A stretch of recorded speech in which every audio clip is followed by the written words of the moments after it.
Hello mga ka-soldiers! So for today's video is try nating maging healthy by making a smoothie. So yes, nagprepare ako ng aking pang smoothie.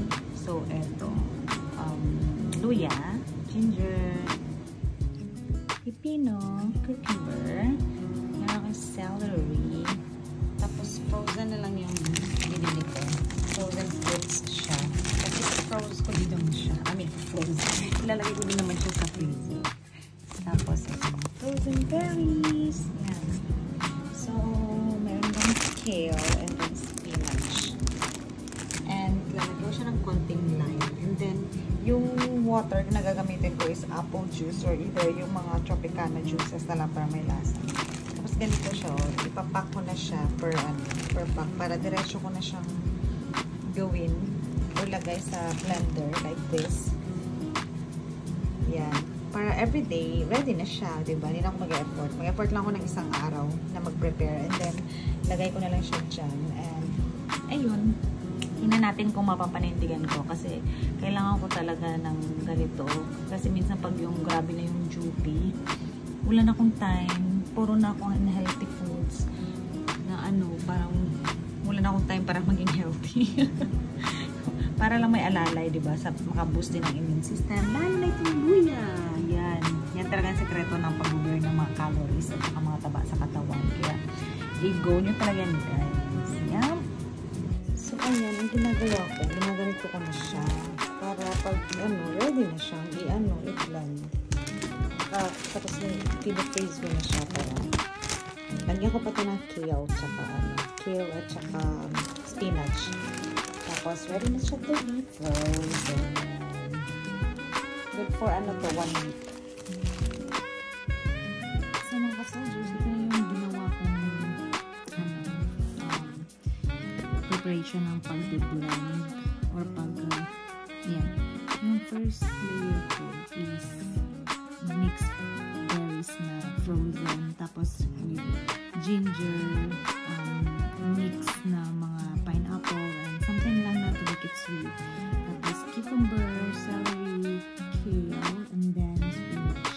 Tapos I'm trying to mapapanindigan ko sana para may nutrition ako lagi dito. Sometimes na pag grabe na yung duty ka busy, wala na, parang halos na lang talaga is napaka-nutritious na mga pagkain na kinakain ko, mga dilata, kung ano lang yung madali. Tapos naglalagyan ko na siya ng 1/2 na lime. Pinch of lime lang natin. Maasim. Tapos, naghahanap ako ng coconut water. Actually, naghahanap ako ng coconut water. The problem is, wala akong nahanap dito. Tapos, na lang, I'm gonna try na lang ng apple juice, no? Ito na lang muna, apple juice. Ang gusto ko nga parang tubig, pero sabi ko para may something sweet, mag-apple juice na lang ako. So, kahit na yan, dito tayo sa 6 para ma-blend talaga siya. Ay, nasobra. Anyway, sige. Try natin. Diba kasi halos talaga lahat ngayon parang napaka-unhealthy. So, para lang meron tayong yung parang alalay sa sustansya. Alam mo na yung trabaho natin. Kailangan natin maging malakas. Kasi, pang soldier yung trabaho natin. Soldier. So, I'm gonna start na din. So, I think ito ready na siya.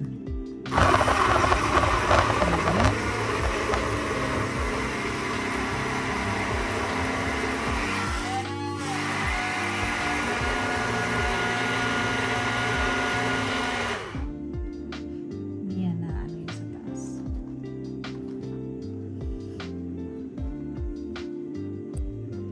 Parang kulang yung water ko.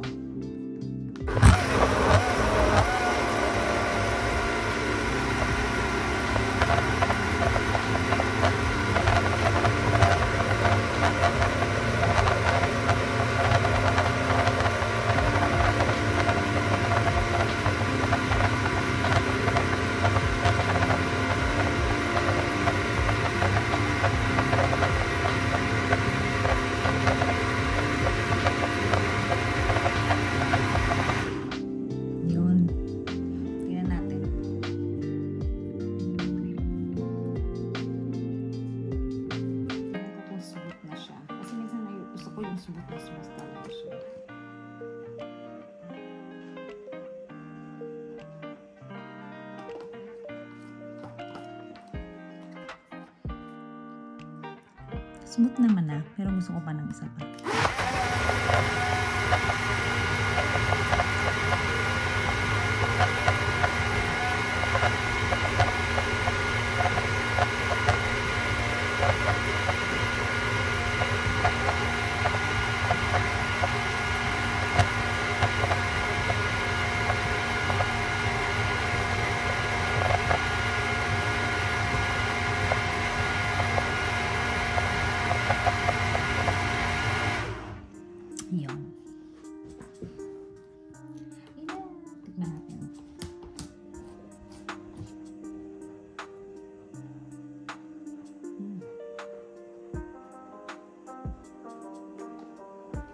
So, itong portable ko na blender, pwede ko siyang tanggalin actually. Ito, pwede ko siyang iwanan. Tapos, ilagay ko yung lalagyan dito. Tapos, yan na, pwede ko siyang bitbitin.